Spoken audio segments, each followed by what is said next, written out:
There are nights in professional basketball where a player doesn't have their best stuff, where the jumper isn't cooperating, where the whistle isn't going their way, where nothing is falling the way it should, and yet somehow, they still find a way to absolutely take over a game and leave no doubt about who the best player on the floor is. Tuesday night at Crypto.com Arena in Los Angeles was one of those nights for Caitlin Clark. She went 1 for 7 from three-point range. She picked up a technical foul on her way to the locker room at halftime. She was absorbing contact on drives all night long without getting the calls she deserved.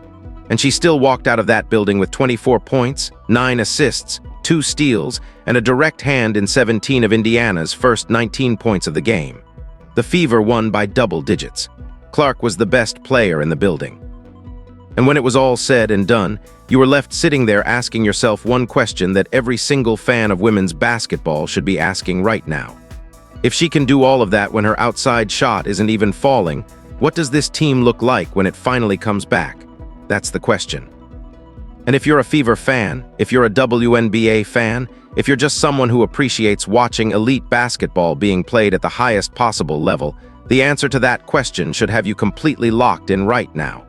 Because what Caitlin Clark showed in Los Angeles on Tuesday night wasn't just a good performance. It was a statement, a reminder. A declaration that she is back, she is healthy, her body is moving the way it's supposed to move, and she has figured out how to dominate this league even on the nights when her best weapon isn't working. Let's break down everything that happened, because this game deserves a full examination.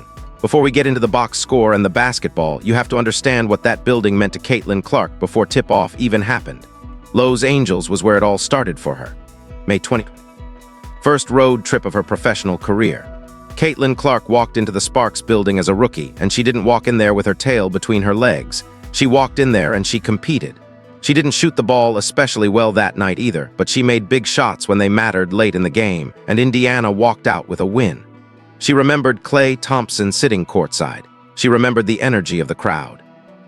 She remembered what that environment felt like when everything was on the line and she had to deliver. She called it one of her first really good memories in this league. And when she was asked about coming back to that same building before Tuesday's game, she didn't get soft about it or sentimental in a way that suggested she was looking backward. She was pointed about it. She remembered what happened there. She wanted to add to it. And the way she talked about it at the podium before the game told you everything you needed to know about where her head was. She wasn't treating this like just another road game on the schedule. She was treating it like a place where she had history, where she'd proven something before, and where she intended to prove something again. That's the mentality of an MVP-level player. That's not someone who arrived in Los Angeles hoping for a decent night. That was someone who already knew what kind of night it was going to be. Here's the part of the pre-game press conference that deserves more attention than it's gotten, because Clark was remarkably honest about something that most athletes refuse to discuss openly.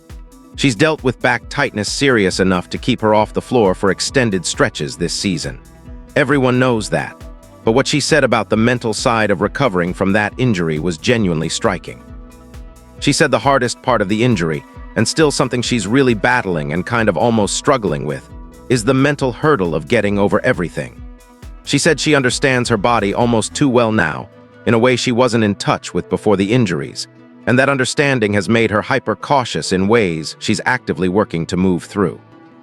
Think about what that means for a player whose entire game is built on speed, burst, and the willingness to attack downhill without hesitation. The mental component of trusting your body after a serious injury is genuinely one of the hardest things an athlete can navigate. And Clark didn't pretend it was easy or that she'd already solved it. She was direct about the fact that it's an ongoing process. But here's what's encouraging about all of it. She said that in the previous game against Dallas, her back tightened up during play and she had to come out. And instead of letting that spiral into anxiety or caution or a pulling back, she came back into that game and played 8 more minutes and felt great. She said she almost took confidence from that moment because it proved to her that she could push through it and her body would respond. That's an athlete who is actively rewiring the way she thinks about physical limitation. She also mentioned that the Dallas game was the first time she'd played 30 minutes in a long time, longer even than her USA basketball appearances, where the roster rotation kept everyone's minutes down around 20 to 22, and she ran 4.6 miles in that game.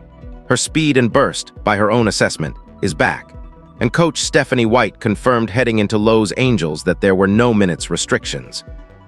That's a completely different situation than anything Clark was managing earlier in the 2025 season. From the opening minutes, Indiana made it clear that this was not going to be a competitive night for the Sparks. Clark touched the ball and the Fever started scoring, and Lowe's Angels basically could not do a single thing about it for the first several minutes of the game. 17 of Indiana's first 19 points ran through Caitlin Clark in some form. She was either finishing at the rim herself, converting on drives where she'd beaten her defender before the defense could recover, or she was finding open teammates in exactly the right spots before the Sparks could close out. And none of it was coming from three-point shooting. That needs to be said again. She went 1 for 7 from beyond the arc in this game. She built that entire stat line in the first quarter and throughout the night through a completely different mechanism. She was attacking downhill. She was getting into the paint. She was converting at an 80% clip on her 2-point attempts, going 8 for 10 inside the arc. When she wasn't finishing herself, she was reading the defense and finding the pass before LA even finished setting up. That 80% conversion rate on 2-point attempts is not a coincidence. That's the direct result of what she said after the game about her speed and burst returning. When you can get downhill at that pace, when defenders can't stay in front of you and help rotations arrive a half-second too late, those are the layups and floaters and pull-up mid-range jumpers that fall at that kind of percentage. The rim is closer. The angles are better. The defense is already beat before the shot goes up. The assist number is the part of the box score that tells you what kind of player Clark is becoming at this level. 9 assists in this game. And these weren't the easy ones, the simple kick-outs to open shooters on the perimeter when the defense collapses on a drive. Those were in there, yes. She described her approach after the game as spraying it out to open shooters when defenses collapsed, and she felt like she executed that well throughout the first half. But there was also the kind of playmaking that you don't see from most players at any level. The pass of the game, the one that the team officially recognized as their assist of the night, and it wasn't particularly close, was a ball threaded through 3 Sparks defenders to find Kelsey Mitchell cutting to the basket for a layup.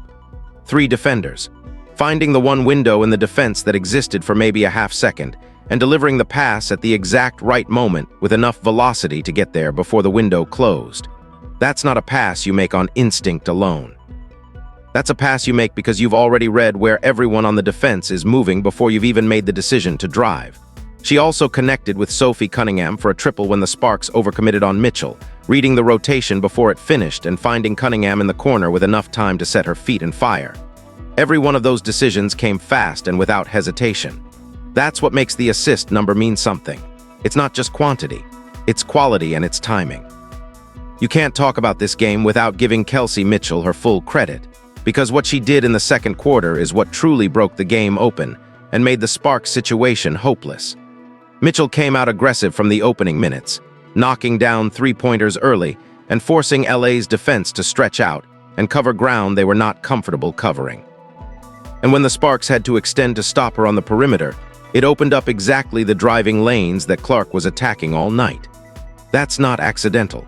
That's 2 players who understand how their games complement each other and who are actively creating problems for the defense that the defense cannot solve simultaneously. In the second quarter specifically, Mitchell went 7 for 9 from the field and knocked down all 3 of her 3-point attempts during a 19-8 run that pushed Indiana's lead to a point where LA spent the rest of the game chasing.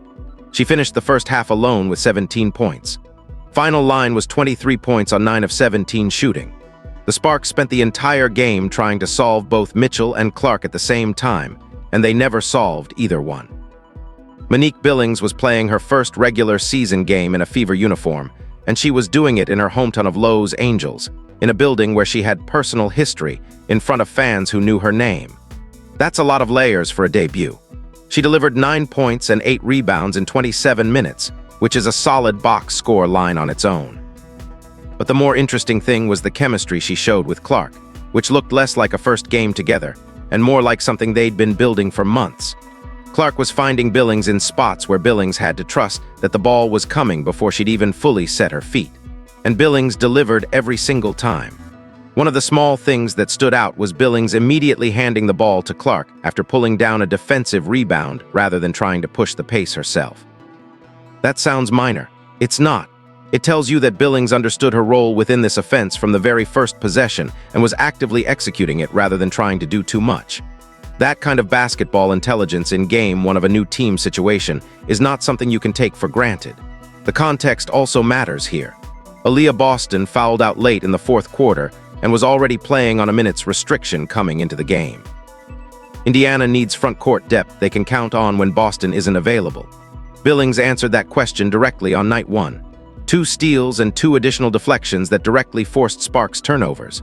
Those aren't accidental scramble plays.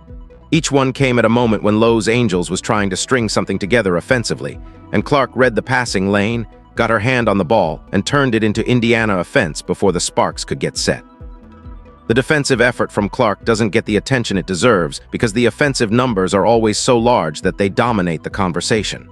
But 31 minutes of active, engaged, reading the defense, getting into passing lanes defense from your starting point guard is part of why Indiana wins games like this by double digits instead of letting them get close. The Sparks did put together an 11-3 run late in the game. Kelsey Plum finished with 25. Di Hammond added 16 on 6 of 8 shooting. Cameron Brink came off the bench for 11. LA had real players making real plays in the fourth quarter, and Indiana still didn't panic. Clark and Mitchell kept making plays, Billings cleaned up inside, and the Sparks never got close enough to actually threaten the lead. This part matters and deserves a direct conversation. The technical foul came right before the halftime buzzer on an offensive foul call that had no business being made in a game that physical. Clark drove, felt contact, and when the referee called the offensive foul on her instead of a defensive foul on the Sparks player, she reacted. Loudly. The technical followed when she kept going. Kelsey Mitchell ended up having to shoot the resulting free throw to open the third quarter.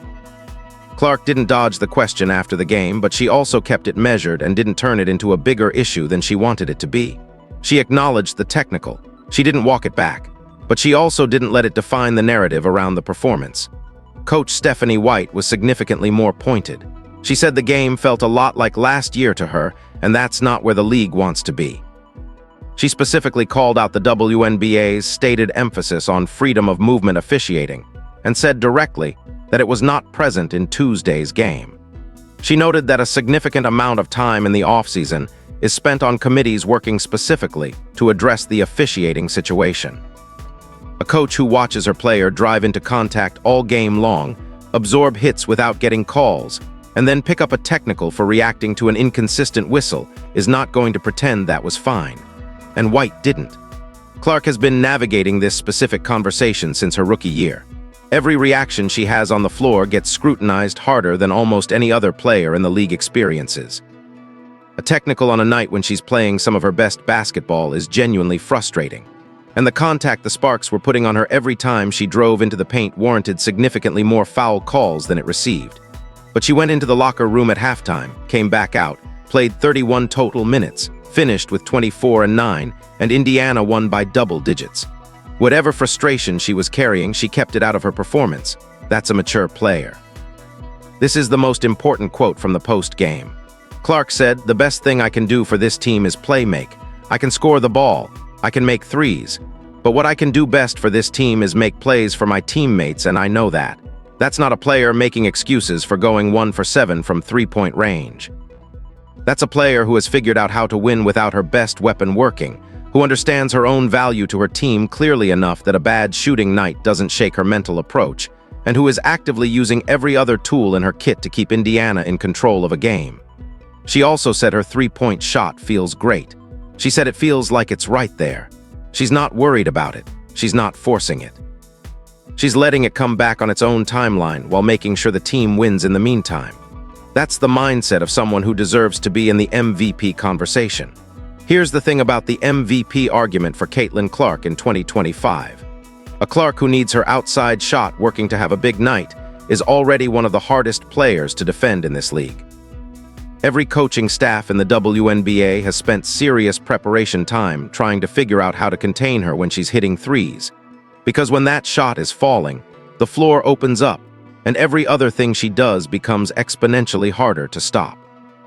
But a Clark who goes 1 for 7 from 3, builds a 24.9 assist night through 2-point efficiency and playmaking and defensive activity, runs 17 of her team's first 19 points through her hands, draws the defense's attention in a way that makes Mitchell's 23-point night possible.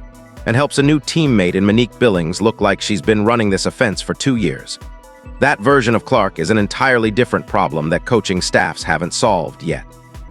When the three-point shot comes back, and based on what she's saying about how it feels, it's a matter of when and not if she is going to be genuinely unstoppable in ways that will make tonight's performance look like a warm-up.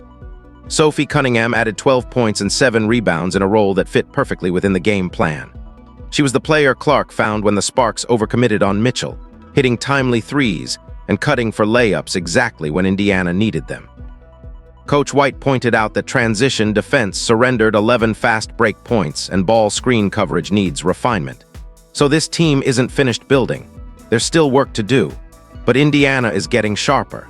The chemistry is developing faster than expected, and Clark is healthy and moving like the player everyone knew she was before the injuries interrupted the 2025 season. Caitlin Clark walked into Los Angeles on Tuesday night carrying the memory of her first professional road win, wearing what she told the room were the last Kobe player exclusive shoes that would go to market before her own signature shoe launches, and she proceeded to remind every single person in that building exactly who she is. 1 for 7 from 3. A technical foul she handled without letting it break her game. Contact on drives all night without getting the calls. And still 24 points, 9 assists, 2 steals, and a wire-to-wire win by double digits. Her speed and burst are back. Her playmaking is at an elite level right now, even without the jumper contributing at the rate it will. Her understanding of how to keep a team offense humming when her own shot isn't working is the mark of a player who has genuinely developed beyond the rookie who walked into this same building a year ago. And the pieces around her, Mitchell, Billings, Cunningham, Boston when she's healthy, are starting to look like a legitimate threat. Indiana hosts Washington on Friday. The three-point shot is coming. The body feels right. And Caitlin Clark just told every team in this league that she doesn't need her best stuff to beat you. That should terrify every coaching staff that has to prepare for her this season. And it should have every Fever fan completely locked in for what comes next. Stay locked with my channel. Simply Explained for more updates.